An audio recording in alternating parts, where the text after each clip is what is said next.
আপনি কি সেই শান্তি চান যেখানে মন আর আল্লাহর অবাধ্য হতে চায় না, যেখানে সেজদায় গেলে মনে হয় পুরো পৃথিবী একদিকে আর আমার রব একদিকে?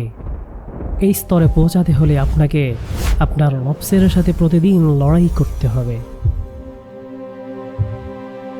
মাঝে মাঝে কি আপনার মনে হয় না আপনার ভেতরে যেন দুটো আলাদা জগৎ বাস করে? এক মুহূর্ত আপনি খুব ভালো মানুষ হতে চান, তাহাজ্জুদে দাঁড়িয়ে আল্লাহর কাছে কাঁদতে চান, ঠিক তার পরের মুহূর্তেই আবার এমন কোনো ভুল করে বসেন যা আপনি নিজেই ঘৃণা করেন। আপনি নিজেকে বদলাতে চান, প্রতি রাতে ঘুমানোর আগে প্রতিজ্ঞা করেন, কাল থেকে আমি এক অন্য মানুষ হব। কিন্তু সকাল হতেই সেই একই পুরনো ভুল,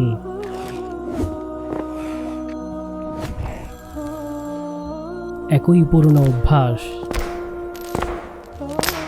এই যে নিজের সাথে নিজের প্রতিদিনের লড়াই, এই যে হার মেনে যাওয়া, এটা কেন হয়? কেন আমরা চাইলেও শান্ত হতে পারছি না? আজকের গল্পটা আপনার, আমার, সবার। আজ আমরা কথা বলবো আমাদের আত্মার সেই 3টি স্তর নিয়ে, যা জানলে আপনি বুঝতে পারবেন আপনার মনের ভেতরে আসলে কি চলছে। এই ভিডিওটি শেষ পর্যন্ত দেখুন, হয়তো আজই আপনার ভেতরের সেই দীর্ঘদিনের যুদ্ধের অবসান ঘটবে ইনশাআল্লাহ। কল্পনা করুন একটি অবাধ্য বনঘোড়া, যার উপর আপনার কোনো নিয়ন্ত্রণ নেই। ইসলাম একে বলছে নফসে আম্মারা। এটি আপনার মনের সেই নিচু স্তর যা শুধু মন্দ কাজের আদেশ দেয়। কোরআনে ইউসুফ আলাইহিসসালামের ভাষায় বলা হয়েছে, নিশ্চয়ই নফস মন্দ কাজের নির্দেশ দিয়ে থাকে। এই নফস আপনাকে বলবে আরেকটু ঘুমিয়ে নাও, নামাজ পড়ে হবে। এটি আপনাকে বলবে সবাই তো ঘুষ খাচ্ছে, তুমি খেলে দোষ কি? এটি আপনাকে অন্যের গীবত করতে আনন্দ দেবে, আপনাকে অহংকারী বানাবে। যখন আপনি আপনার এই নফসের গোলাম হয়ে যান, তখন আপনার বিবেক মরে যায়। আপনি তখন মানুষ হয়েও পশুর মতো আচরণ করেন। আপনার কি মনে পড়ে সেই দিনটির কথা, যখন আপনি রাগের মাথায় কাউকে খুব কষ্ট দিয়েছিলেন? কিংবা সেই মুহূর্তটি যখন আপনি জানতেন কাজটি ভুল, তবু আপনি তা করেছিলেন? এটাই ছিল আপনার নফসে আম্মারার জয়। কিন্তু থামুন, আপনি যদি সত্যিই খুব খারাপ হতেন, তবে ভুল করার পর আপনার বুকে ব্যথা হতো না। আপনি যদি শেষ হয়ে যেতেন, তবে এই ভিডিওটি দেখার সময় আপনার চোখে পানি আসতো না। এই যে আপনার ভিতরে একটা খচখচানি কাজ করছে, এই যে আপনি ভাবছেন আমি কেন এমন, এই ভাবনাটাই প্রমাণ করে আপনার ভেতরে এখনো আলো বেঁচে আছে। আর এই আলোর নামই হলো আপনার নফসের দ্বিতীয় স্তর। একে বলা হয় নফসে লাওয়ামাহ বা অনুতপ্ত আত্মা। আল্লাহ তাআলা কোরআনে এই নফসের কসম খেয়েছেন, এটি আপনার সেই বিবেক যা আপনাকে রাতে ঘুমোতে দেয় না। এটি আপনাকে আয়নার সামনে দাঁড়িয়ে প্রশ্ন করে, তুমি কি সত্যিই এমন হতে চেয়েছিলে?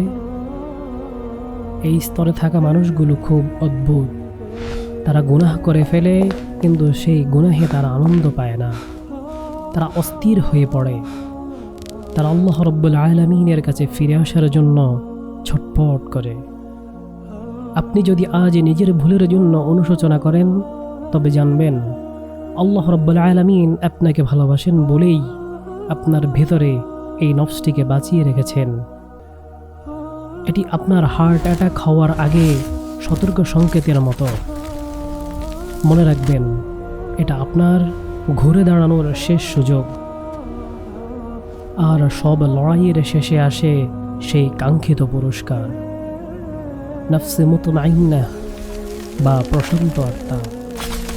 এটি সেই স্তর যেখানে পৌঁছালে দুনিয়ার কোনো অভাব আপনাকে দুঃখ দিতে পারে না, কোনো বিপদ আপনাকে টলাতে পারে না।